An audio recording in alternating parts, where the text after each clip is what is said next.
కర్నూలు నియోజకవర్గంలో ఎస్ఐఆర్ కార్యక్రమంలో తప్పులు జరుగుతున్నాయని మాజీ వైసీపీ ఎమ్మెల్యే హాఫీజ్ ఖాన్ అన్నారు. ఈ కార్యక్రమంలో జరుగుతున్న తప్పిదాలపై నగరపాలక సంస్థ కమిషనర్ చల్లా ఓబులేసికి మాజీ ఎమ్మెల్యే వినతి పత్రం అందజేశారు. సర్ప్ కార్యక్రమంలో ఇప్పటి వరకు 63% మాత్రమే అయిందని, గడువు దగ్గర పడుతున్నా ఓటర్లకు ఎన్యూమరేషన్ ఫామ్ ఇవ్వలేదని తెలిపారు. ప్రతిపక్ష పార్టీల నాయకుల అభిమానుల ఓట్లు తొలగించే విధంగా కుట్రలు జరుగుతున్నాయని హాఫీజ్ ఖాన్ విమర్శించారు.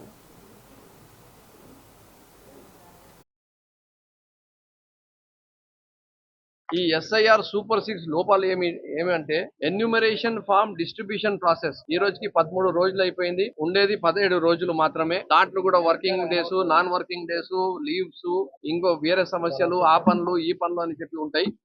ఈ రోజు వరకు సార్ చెప్పిన ప్రకారంగానే తీసుకుంటే కూడా 63% మాత్రమే ఎన్యూమరేషన్ ఫామ్స్ ఇవ్వడం జరిగింది. అంటే దాదాపు 40% మనుషులకి ఇప్పటికి కూడా ఎవరైతే ఓటర్లు ఉన్నారో 2024, 2025 లిస్ట్ లో ఎవరైతే ఓటర్ ఉన్నారో వాళ్ళకు 40% మందికి ఈ రోజు కూడా ఎన్యూమరేషన్ ఫామ్ అనేది వాళ్ళ చేతికి రాలేదు. చాలా తక్కువ సమయమే మిగిలి ఉంది.